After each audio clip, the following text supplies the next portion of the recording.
First at 5, a story that could impact your holiday shopping plans. Fred Meyer and QFC workers have voted to authorize a strike. The union representing the grocery workers says unfair labor practices are to blame for the discontent. KGW's Mike Benner has more. It was business as usual Monday at Fred Meyer and QFC stores across the metro area. Loyal customers are hoping it stays that way. Yeah, I'd like to see them stay on. Yeah, I really would. Customers are concerned store employees could walk off the job over what they call unfair labor practices. Over the weekend, members of United Food and Commercial Workers Local 555 voted to authorize a strike.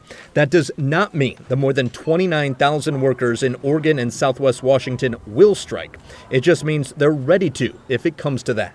It bothers me a little bit, but I can always go to other stores that'll be open, for the holidays. I live over by the stadium, and this is a very convenient location for me.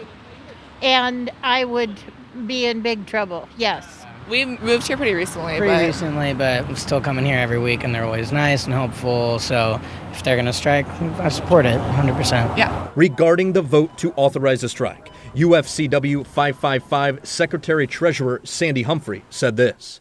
The pandemic has highlighted both the importance of grocery workers to our communities as well as the struggles they endure to make ends meet, all while producing record profits for Fred Meyer and QFC. Essential employees deserve the same care and respect now that they have shown our neighbors over the last 2 years. We insist that our company is and continues to follow every labor law and legal requirement, and will continue to do so. Jeffrey Temple is the Director of Corporate Affairs for Fred Meyer Stores. He says the company's goal is to achieve a fair and balanced outcome when it comes to wages and health care benefits. Temple says the company has no plans to bail on negotiations, and he hopes the union follows suit. Portland's been through a lot of disruption, and a strike doesn't really help anybody, least of all our associates, in such a challenging time such as the holidays and with the pandemic in play as well. Customers of local Fred Meyer and QFC stores echo that sentiment and are hoping for a resolution that works for both sides. Yeah, I hope they can work it out. All right, so when might this strike actually happen? Well, not until the end of the week at the earliest. That's because we understand both sides have agreed to negotiate through at least Thursday. We'll, of course, stay on top of it. Reporting in Southwest Portland, I'm Mike Benner for KGW News. After several hoax threats the last week, the Salem-Keizer School District is partnering with local law enforcement agencies to warn people how dangerous school threats can be. A district spokesperson said they had 6 threats last week, including one at Houck Middle School. The district didn't go into details about the threats, but in one case, there was a threat written on a bathroom wall. Now they're joining with local and federal law enforcement to educate people about the dangers. The district has this post on Facebook, Instagram, and Twitter. It reminds people not to make threats or repost them. A dream vacation has turned into a nightmare for an Loyola couple after a freak accident landed them in the hospital. Now they can't come home unless they pay the entire hospital bill up front. Ashley Corsland joins us now in the studio. Ashley, what a horrible situation, and right before Christmas, too. Yeah, it is a bummer, Laurel. David and Christina D. Loyola hope that they can get back to their 3 daughters in Oregon soon, but it is going to cost them thousands of dollars more to do it. So we're in Puerto Vallarta, Mexico. We saved up all year for our dream vacation to come here for a week. Hold on. David and Christina D. Loyola planned for months for their Mexican getaway, only to end up with David in a hospital bed. Decided to do our last thing for the last day we were going to be here was ride horses on the beach. For their last day in Puerto Vallarta, the couple went horseback riding. The horse bucked David off and fell on top of him. So basically, he's just immobilized right now. Can't move at all. The injury luckily didn't paralyze David or break any bones, but he will likely need surgery to repair multiple tears in his thigh once he's back in Oregon. And I've got to see what I can do to be able to be ready to fly home safely. He didn't break any bones, which thank God is a miracle. He tore 3 muscles level 3 tears halfway, 50%. The D Loyolas now have to come up with money for first-class nonstop flights with medical supervision, and they have to pay for their medical bills in full before they're discharged. They've already paid $5,000 and face thousands more. They demand payment in full before they'll release them, and they'll actually get the police involved and won't let you leave the hospital unless your bill is paid completely. Their health insurance company should reimburse them eventually. Unfortunately, this is something that a lot of travelers don't think about. AAA Oregon says this is something all travelers need to know about. Your health insurance company often will not cover an illness or an injury if it occurs outside the U.S. According to Marie Dodds, some health insurance companies will reimburse you once you're back home, but not all of them do, which is why it's critical to check your medical insurance coverage before you travel and get traveler's insurance with a medical policy. The D Loyolas had traveler's insurance, but no supplemental medical coverage.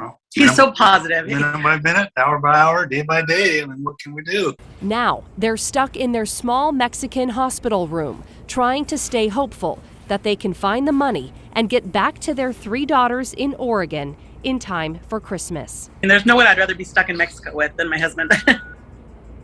Yeah, they're definitely trying to stay hopeful here. AAA says, though, only about 1/3 of people even consider using travel insurance.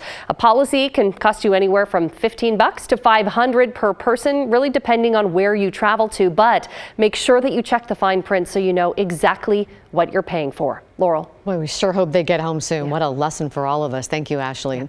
Let's talk about the special session on rent assistance right now.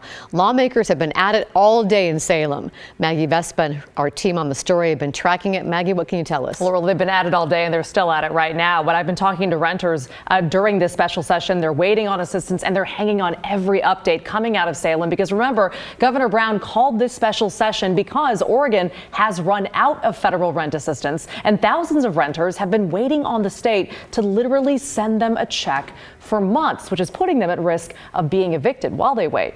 So here's the gist of what lawmakers are considering. The main policy shift that they're voting on right now would give renters waiting for assistance a longer, what's called safe harbor, way longer. If renters apply under this bill being considered for assistance before the end of this coming June 2022, lawmakers would want to protect them from eviction until October 1st. And they're also weighing $215 million for rent relief, and that includes $100 million for a landlord compensation fund.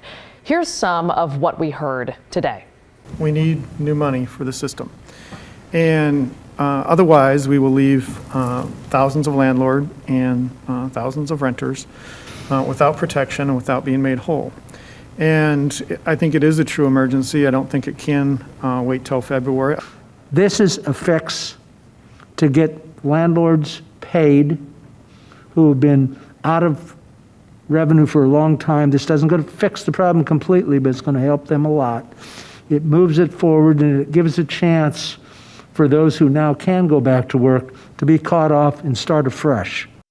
Again, the session has been going on all day. Our team is in the newsroom watching it now. What we can tell you is that the Senate has passed these bills that we just laid out, plus some others with other protections, and those are now being voted on by the House. So again, we'll have the latest updates and just much more on these bills and the effects they would have coming up at 6 on the story. We look forward to hearing more. Thank you, Maggie. So important. A conservation group is taking the federal government to court, claiming it is illegally polluting the Columbia River and killing salmon.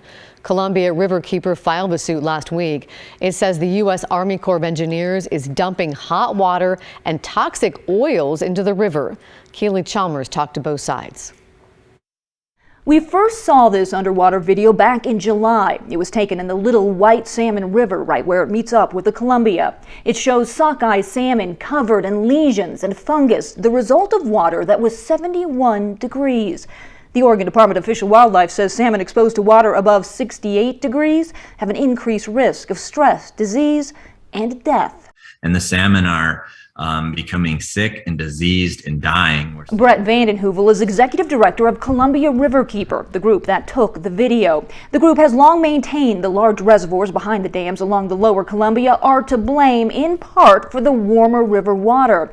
Last week, it filed a lawsuit against the U.S. Army Corps of Engineers, which owns and operates the dams. The group claims the agency is polluting the Columbia River with hot water, oil, and toxic chemicals that are killing large numbers of endangered salmon. Clean Water Act permits would require the Army Corps to reduce heat and other types of pollution from the dams, but the Corps does not have those permits. Any facility that discharges into a water body has to have a permit, just like any other factory. The Army Corps, though, does not. They are discharging completely illegally. We've been actively working towards obtaining them. They have just not been issued to us at this point. Matt Raby, a spokesman for the U.S. Army Corps of Engineers, says the agency takes its Clean Water Act obligations very seriously and is working to find solutions to improve water quality while also providing hydropower to the region. Well, dams are a carbon-free source of energy, and they are a major source of power for the entire Pacific Northwest. According to the lawsuit, back in 2015, more than 277,000 sockeye, about 55% of the total run returning from the ocean, died in the Columbia and Snake Rivers due to warm water temperatures that year. The Corps says it's working on solutions to protect the fish. Columbia Riverkeeper says it needs to act faster. And we think the Army Corps needs to take action now before it's too late, before these salmon certain runs go extinct. Keely Chalmers, KGW News.